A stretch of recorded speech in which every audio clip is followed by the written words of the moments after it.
I am tired, extremely tired of this man. He is dead set on making my life miserable.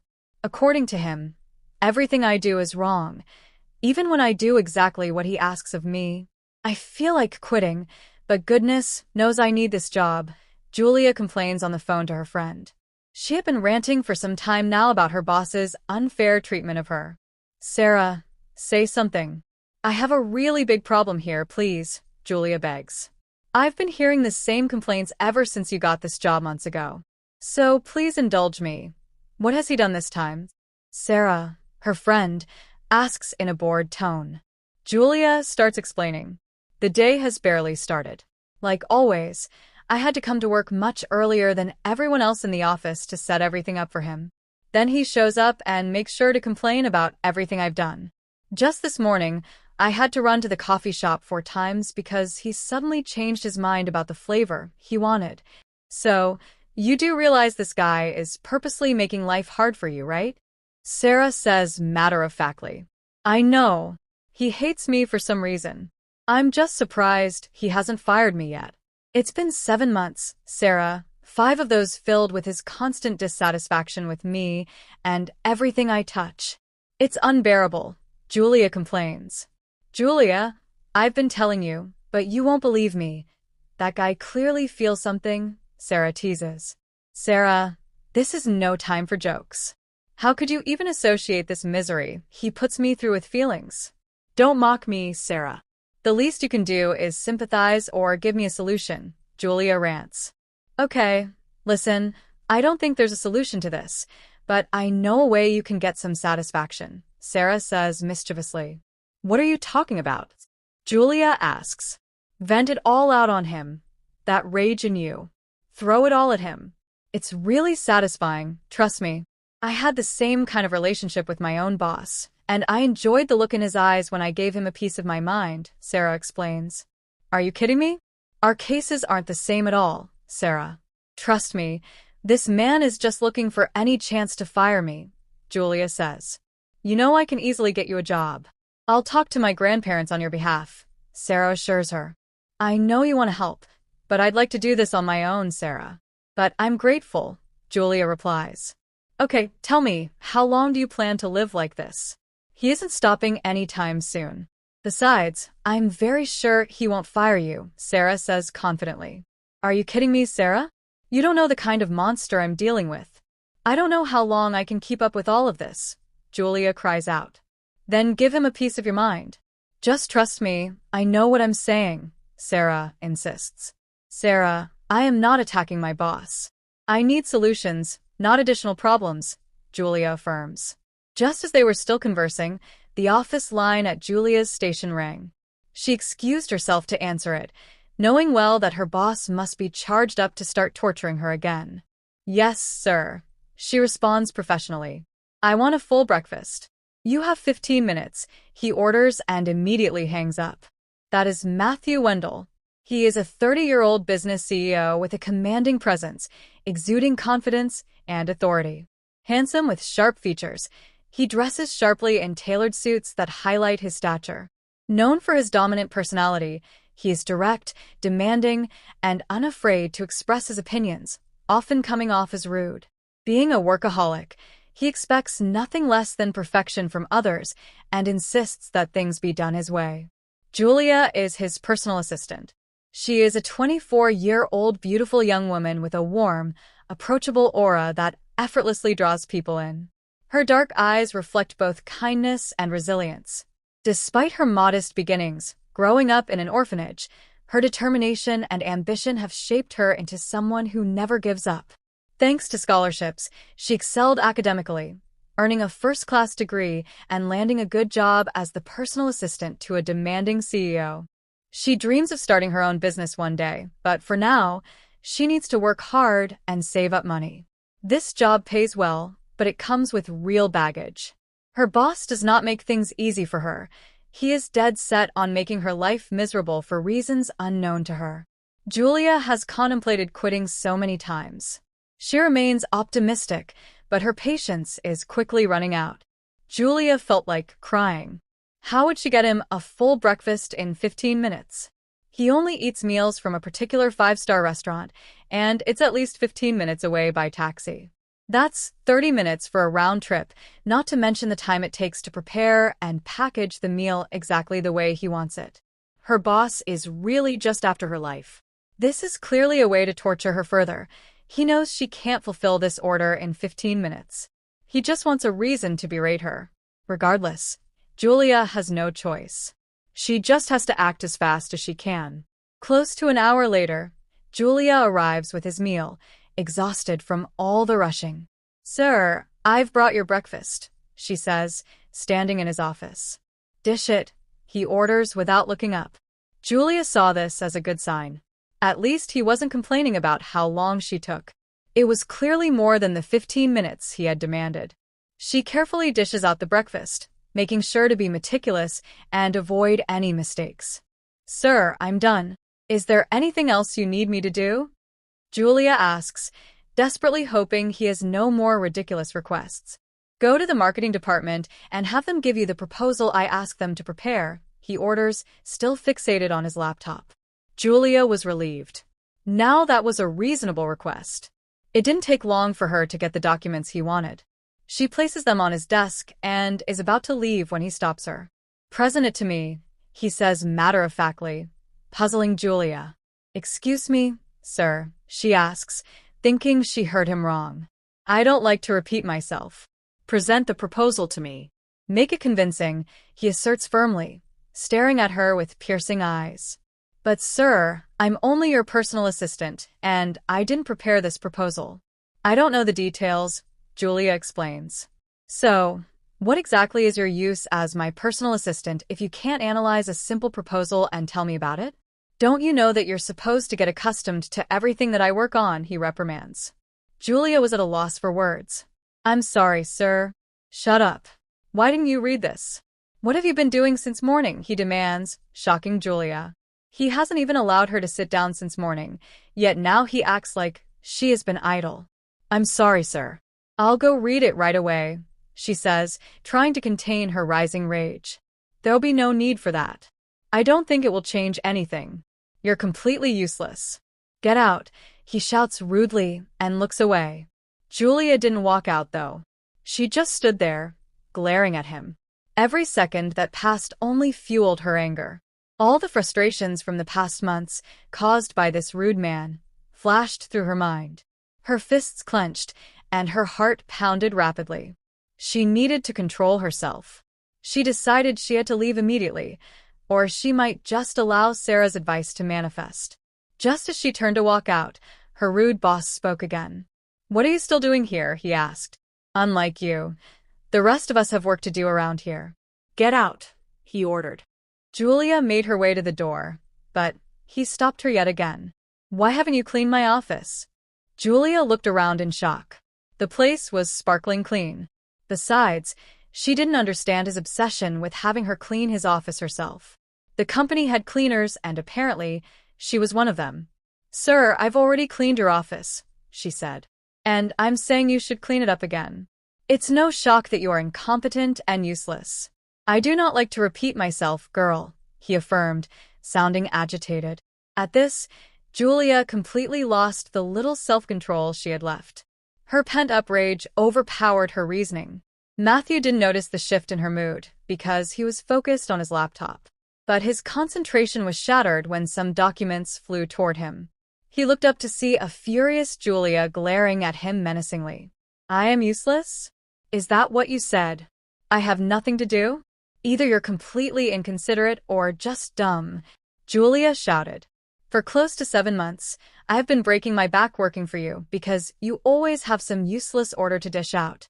And you dare say I have nothing to do? Like you ever give me a chance to do anything meaningful around here. You always have me running around doing unnecessary things over and over again. Whether it's getting coffee 30 times a day," she said as she grabbed the coffee and threw it on him, "or getting you food that you don't even want to eat," she continued, throwing the whole plate of food onto his fancy suit. "Or cleaning up after you. Well, guess what, sir? I am done being tossed around by you. Today, you clean yourself up." "Useless man," she spat and angrily stormed out. Julia went straight to her desk and started packing her things.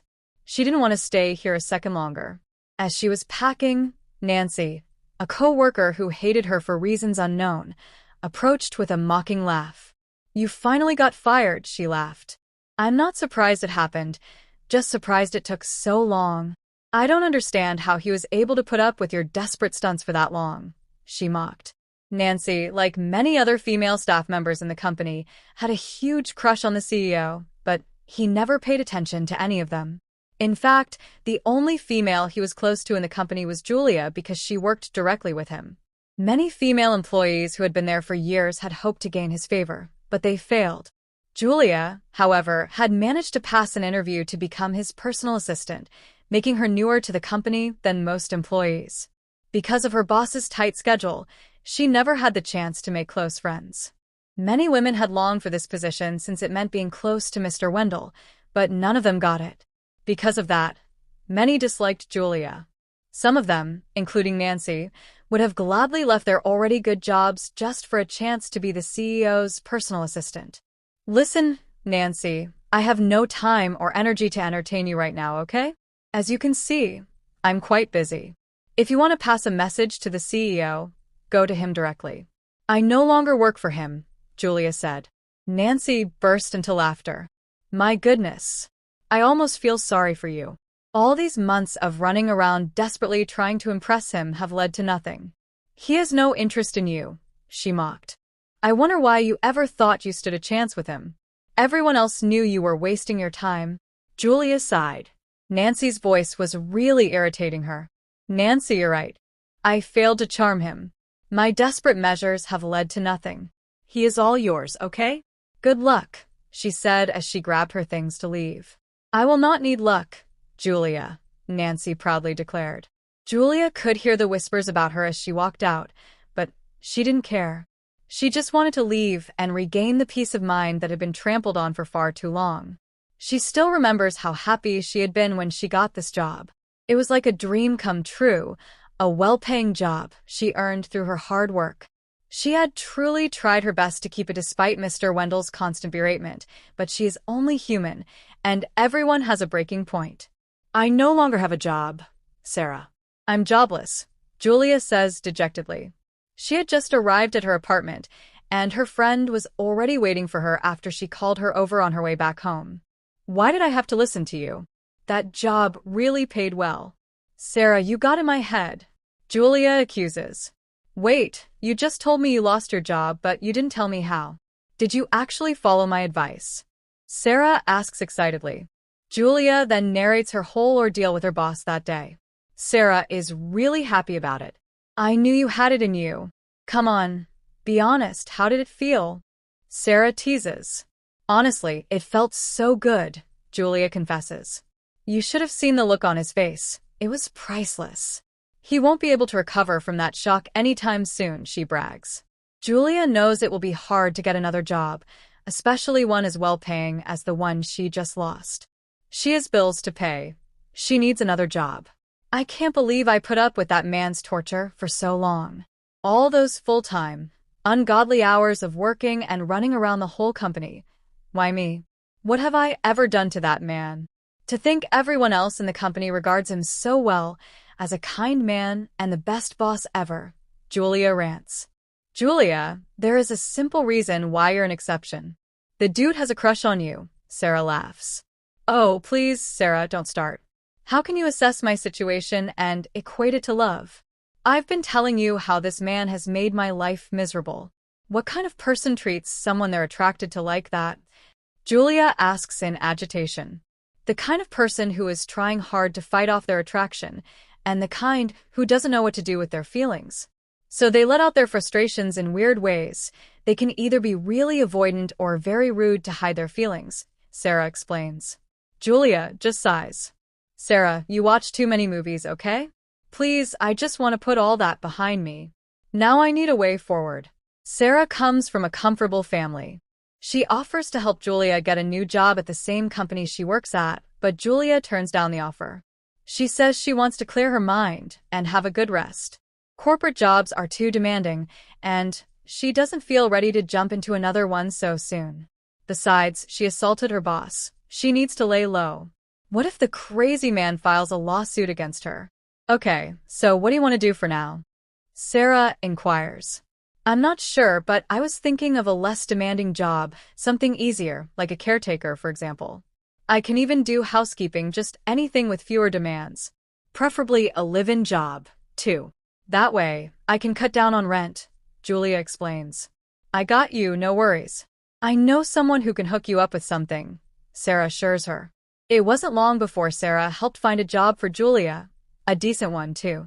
The pay is reasonable, and she gets to live in a beautiful modern house and enjoy all its luxuries. Her new bosses are the complete opposite of her old one. It is a middle-aged couple, and they are the loveliest people. This couple is rich, but completely down-to-earth. They have been kind to Julia from the first day she set foot there. They introduce themselves as Christine and Anthony. The two are enjoying their retirement years, and they surely make good use of them. Julia has never seen a more childish and fun-loving middle-aged couple like these two. They have been married for years, but they are so in love. It's like they're still in their honeymoon phase. Christine and Anthony love to travel. Christine has told her about many of their travel adventures. They barely stay in the same location for long since their retirement. They had just recently come back from a trip and bought this house because it is smaller and easier to manage. Their actual mansion is too large, and it's only the two of them. They had laid off most of their workers when they left for their travels, so they needed new help. That's how Julia came in. The couple is so in love. Their bond is like no other. They do everything together. The two are inseparable, and sometimes Julia wonders if she will ever find someone to share a life with like this. Julia found out that they have only one child, a son. Christine loves her son so much and speaks so highly of him. Julia has overheard her phone calls with him several times. She is always begging him to visit, but it seems like he always comes up with an excuse. Julia has worked here for nearly 2 months now, and he has never visited his parents, even though he lives in the same city. Christine is always disappointed after talking to him. She says her son hasn't come home for almost 5 months now, apparently because he runs a big company and is always occupied. But that all changed one day. Christine was overjoyed. Her son had finally promised to visit them. He's coming tomorrow, she said excitedly. I'm so happy. I can't wait for the both of you to meet. Maybe he can even find a job for you in his company, she rejoiced. Julia just smiled. She wasn't really looking for a job. She loved it here, but if an opportunity came her way, she wouldn't mind. Christine had actually pointed out that Julia didn't look like a regular houseworker, and Julia had explained her educational background and past work experience, including the incident that led her to quit. Christine and her husband had found her story rather hilarious. They had even offered to help her find a job suited to her qualifications whenever she was ready, and Julia really appreciated that. The next day, Christine and Anthony were so happy. Their son had come to visit just as he had promised. Son, you've lost so much weight. You look weak and tired. Do you even eat? Christine complained. Mom, I'm fine and I do eat, he said in a bored tone. Oh, please, Matthew, whatever you're eating clearly isn't doing you any good. You need well-cooked, timely home meals, not all that junk food cooked by goodness knows who, she asserted. Mother, there is no difference between food prepared in restaurants and food prepared at home. The same people who cook in those restaurants have homes where they cook as well, Matthew pointed out. So this is what you've come to? You can't even tell the difference between home-cooked meals and that rubbish you've been eating? Matthew, if you can't get a wife, at least get a maid. Is that so hard? Christine berated. Matthew didn't know how to handle his mother. He couldn't even remember how many times they had discussed this. Matthew, your mother is right. You look tired. I hope you're not overworking yourself. Your health is important, his father reminded him. Dad, I'm trying my best, but I can't neglect the company. There's just so much to do, he reasoned, but his mother wasn't ready to accept his explanation. Matthew, need I remind you that the same company you're managing was once managed by your father? And yet he always made time off work. How come he could, yet you can't? Christine asked firmly. That's because he had you. You were always supporting him. He had someone to go home to and share his stress with, Matthew ranted, then immediately regretted saying that in front of his parents. Then get someone, boy. Get someone to support you. I'm just glad you recognize your predicament, his father said. Exactly. You're lonely, do something about it, his mother added. Matthew just sighed in frustration. This was exactly why he didn't like visiting his parents. His mother never ceased to bring this topic up.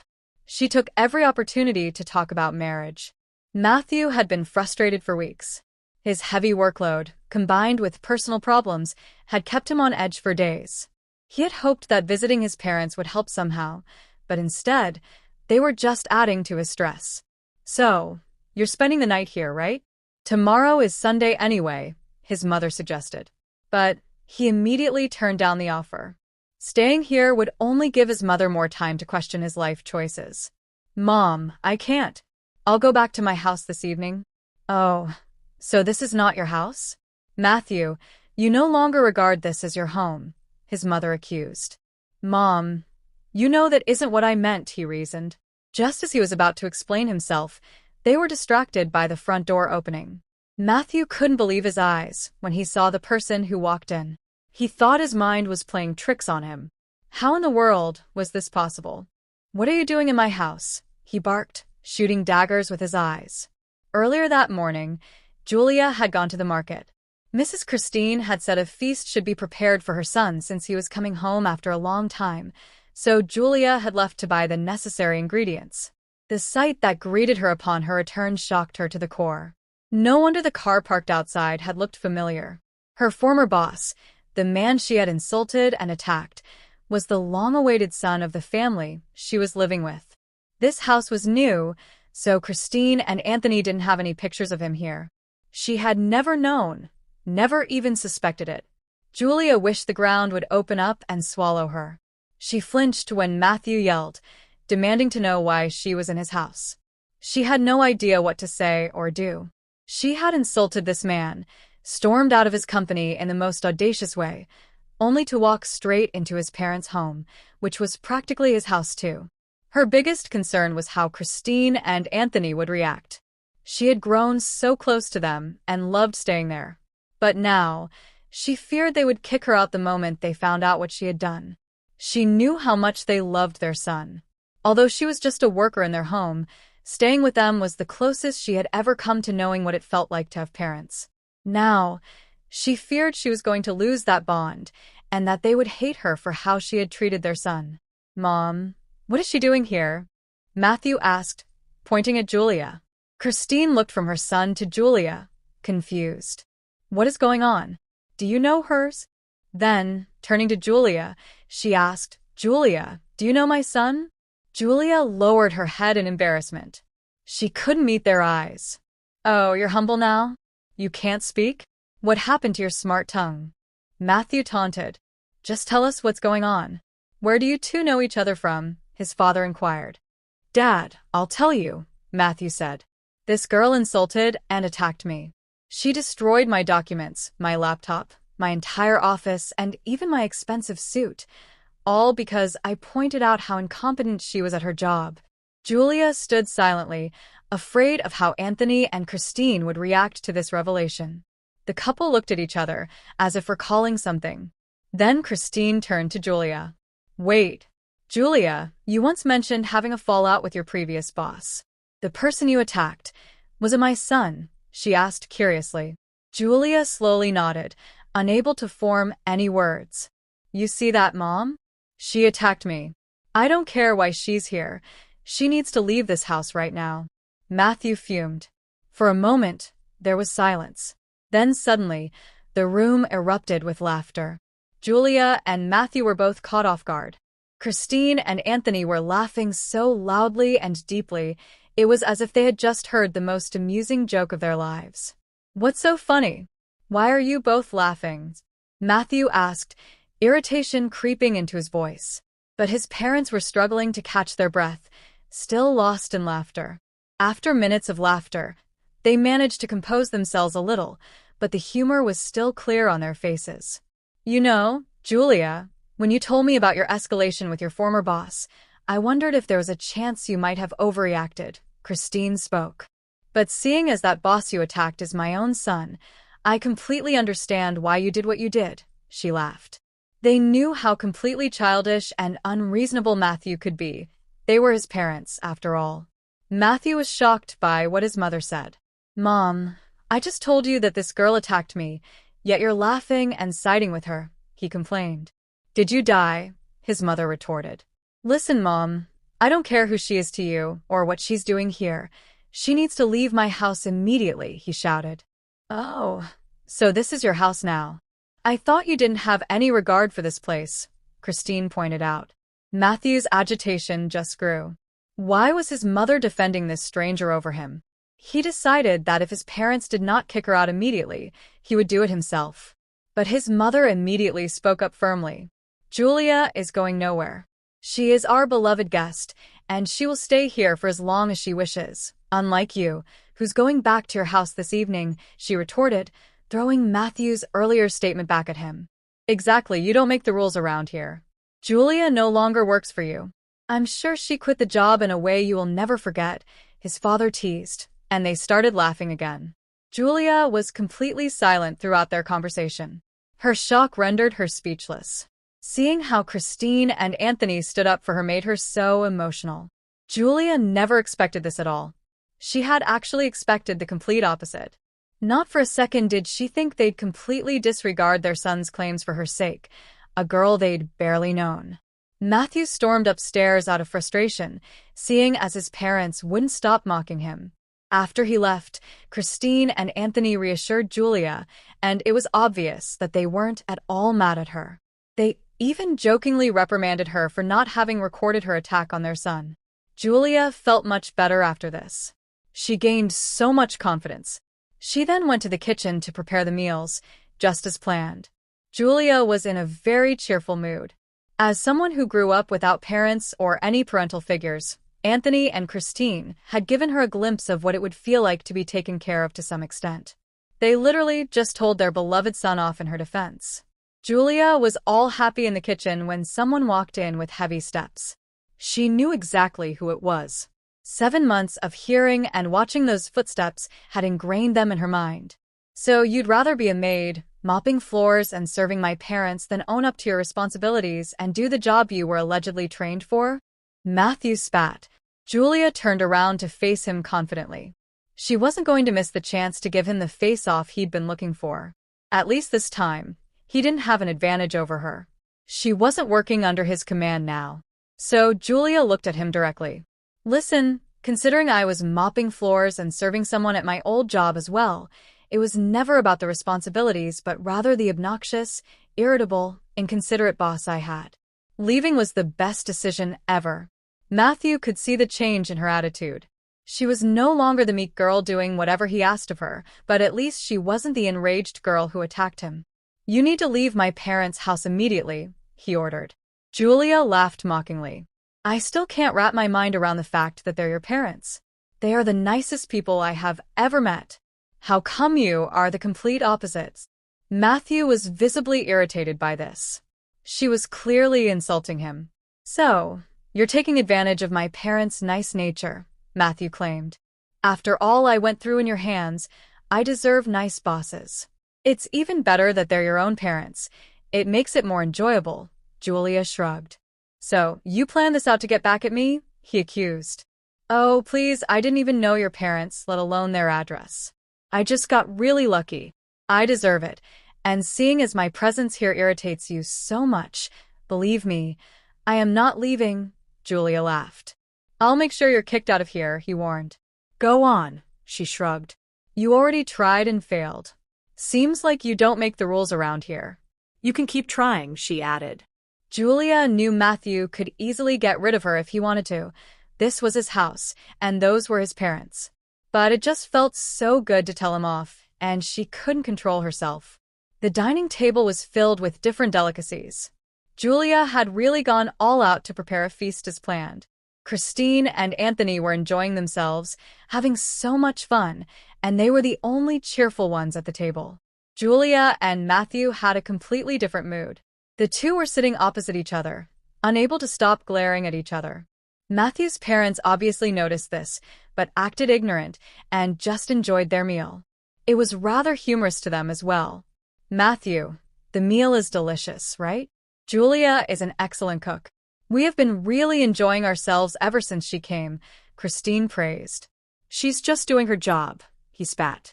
Well, she's really good at it then, Anthony defended, making Julia smile. As their lunch progressed, Christine asked her son when he would visit again, since he would be leaving in a few hours. Matthew then informed her that he would spend the night and leave tomorrow. His parents were visibly shocked. It seemed like that was something they never expected, but Matthew just played it cool. Didn't you say you were too busy and couldn't spend the night just some time back? What changed? Christine asked curiously. Mom, I'm spending the night, just like you wanted. Shouldn't you just be happy? Matthew said, not liking his mom's interrogation. I want to be happy that my son decided to spend more time with his parents. I'm just not sure that's the real reason he's decided to stay. But hey, what do I know? She shrugged. Matthew just ignored the point his mother was trying to make, but Julia understood it. She knew why he had the sudden change of mind. He wanted more time to get rid of her.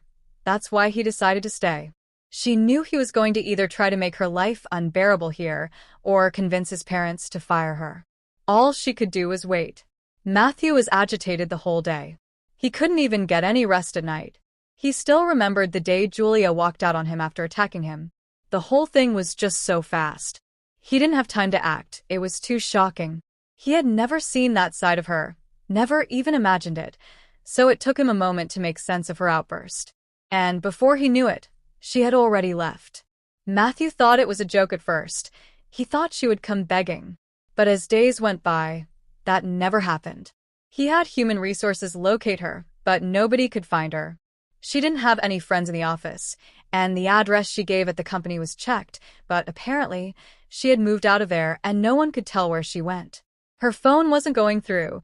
She basically disappeared, and that really frustrated Matthew. His one assistant attacked him, and now that he wanted to bite back, she was nowhere to be found. His male ego was terribly bruised, and the only way to appease it was to make Julia pay. That's all he wanted, but he couldn't locate her. No one knew her friends or relatives, nothing. It was like she never existed. Never in his wildest dreams did he think that his little nemesis was safely tucked in his own parents' house. The person he had been searching for so long was just a few steps away, under the same roof as he was, but he couldn't do anything to her because, somehow, she had managed to charm his parents. Now, he was the stranger in his own parents' house. The next day, Julia was cleaning the dishes they had used for breakfast when Matthew walked into the kitchen again. This time, he didn't say much. He just ordered her to take some fresh juice and snacks to his bedroom, then left. He was quite authoritative, but it was nothing Julia wasn't used to. However, this time, she wasn't his puppet. She didn't have to run around to appease him. Besides, from her past experiences with him, she knew he was just looking for reasons to torture and reprimand her. So, Julia served some drinks and snacks on a tray and took it to the balcony. Anthony and Christine were sitting there and they were so happy to see her. Julia said she just thought to bring them some refreshments and they thanked her for the consideration. After a while of waiting in vain, Matthew stomped down angrily, ready to tell Julia off. He went directly to the kitchen and started to loudly reprimand her. He even got the attention of his parents and they rushed in. The scene they found was of their son shouting at Julia, who seemed rather miserable. She was just standing politely. Matthew's parents weren't happy at all. Although Matthew explained everything to them, they weren't having it. So, you're making all this chaos because she didn't serve you any drinks? You personally came to the kitchen, but you couldn't do that for yourself? The fridge is right here. Why didn't you help yourself? His father reprimanded. Christine and Anthony were so disappointed. Julia might not have taken snacks for Matthew, but she brought some for them, so they felt she was being treated unfairly. The parents scolded their son heavily and warned him never to go after Julia again. They told him that Julia wasn't his maid and that he had no right to order her around in their house. It was quite a scene. They were too angry. After Anthony and Christine left, Julia and Matthew were alone in the kitchen. Julia just broke out into mocking laughter. It was no surprise to Matthew by now that she had purposely gotten him in trouble, but there was nothing he could do. He decided to be patient, believing he would surely get his chance and have the last laugh, so he left without saying a word. Julia knew what she did was rather shady, and she did feel a little guilty, but she ignored it after recalling all Matthew had done to her. Besides, it wasn't her fault he overreacted. He had his horrible temper to blame for that. Julia thought Matthew would angrily leave the house immediately, since his parents had reprimanded him like a child, but that didn't happen. Quite the contrary, actually. In the weeks that followed, Matthew would constantly drop by his parents' place. He'd randomly show up for lunch or dinner, and he'd come over to spend the weekends. This was very odd for Matthew. His parents noticed it, but didn't say anything. They were obviously happy to have their son over a lot more. Julia and Matthew never got along. They would exchange words every time they met. This was no secret to his parents, but they chose to be silent observers of their childish bickering. It was very entertaining to them. The two bickered on and on like siblings. For Anthony and Christine, who only ever had one child, this was a comical scene. They never did anything to intervene. It's not like they were getting violent with each other, and their disagreements weren't overboard or serious. They just bickered about silly things, common sibling fights. One weekend, while they were all having lunch together, with Julia and Matthew obviously having a serious stare-down, Anthony and Christine said they had an announcement to make. They looked really happy too, so it was clearly good news. So, it's been a while since we went on our last vacation, and we'd like to travel again. We have this beautiful tropical island in mind, and we would love to spend some time there. We leave tomorrow, Christine explains joyfully, with Anthony nodding in approval. Matthew barely had any reaction to his parents' announcement. It was like he was used to it by now, which is quite expected since his parents travel a lot. But that wasn't the case for Julia. This was absolutely no good news to her. She looked so shocked by the news, her mind racing with thoughts. For example, how in the world would she survive without them? At this point, Julia was so close to this couple, she was very attached, and this left her feeling a little sad. And just then, she figured out an even bigger issue. Where would she go? There was no way she could stay here. She'd be at Matthew's mercy if she stayed. And she had nowhere else to go. Anthony and Christine were leaving tomorrow, so that wasn't enough time to find a house to rent. Her only close friend, Sarah, lived with her grandparents, so she couldn't bother her with this. Julia was wondering what to do when Christine made a shocking suggestion. Christine emphasized that there were a lot of small islands they'd most likely visit, so their vacation would probably extend for more than 2 months. They didn't think it would be a good idea to leave Julia all alone in this big house. They thought it would be better if she moved in with Matthew. That way, they wouldn't have to worry about her, since they apparently trusted their son so much. Julia could easily move back in with them once they returned. Julia was shocked to her core. She was thinking of ways to hide from Matthew now that his parents wouldn't be around to protect her from him, but they wanted her to literally live with him? In the same house with only the two of them? She couldn't believe it. It was no secret that she and Matthew were basically at each other's throats every time they met. Who would think it's a wise idea for them to live together? My son clearly loves your cooking. He's been sneaking home at meal hours for obvious reasons. I'm also worried about his health. I was hoping you could help him elevate his diet by preparing your delicious home-cooked meals for him in the meantime, Christine said to Julia, as if she was trying to convince Julia to do this favor for her, not necessarily for Matthew. Of course, you don't have to do it if you don't want to. You have a choice, she added understandingly. Julia did have a choice, and she undoubtedly didn't want to live with Matthew, not a chance. But she knew that Christine wanted this. This couple had been so kind and loving to her right from the start. She would do anything for them. She didn't want to disappoint them at all. Besides, she could easily move back in with them, and she really wanted that. These were the only parental figures in her life, and she didn't want to lose them because of some silly disagreement. But then again, she knew living with Matthew would be a nightmare. He would no doubt make her life miserable, especially now after she had been purposely disrespecting him in his own parents' house. Despite her dislike for this arrangement, she didn't want to disappoint Christine. And she also knew deep down that Matthew wouldn't do anything beyond his normal taunts. She had endured those for 7 months before, so a few more weeks wouldn't hurt. Julia had a very conflicted look, so Christine decided to reassure her more. Listen, Julia, I know my son very well. I know how childish and stupid he can be, but you have nothing to worry about. You're just going to be staying at home. He'll be at the office all day. You'll have the whole house to yourself, so you won't have to deal with him much. And if he does anything stupid, do not hesitate to call us at any time, she said. Besides, you won't be staying there for free. Since he caused you to lose your first job, he'll be paying you the same amount you were making as an employee in the company, Anthony added. Julia's ears perked up at this. At least something good would come out of this horrendous plan. She reluctantly agreed to move in with Matthew. Christine was so happy. She then turned her attention to Matthew and reprimanded him firmly, telling him to take good care of Julia and not to even think of bullying her because it would have consequences. All this while, Matthew hadn't said anything. He just maintained his blank facial expression as if he didn't care at all about his parents' plans of practically forcing someone into his house without his permission. He didn't object, nor did he support it. He was just quietly eating his meal. Matthew didn't allow his emotions to show, but deep down, he was very satisfied. He couldn't believe his parents had come up with this idea. They had been reprimanding him for weeks because of this girl. Now, they were just handing her over to him on a silver platter. He couldn't be more pleased. The next day, Julia packed a few of her things in her bag. It was time for Christine and Anthony to go, and Matthew would be driving them to the airport. He'd drive back to his house directly, so Julia had to pack her things too.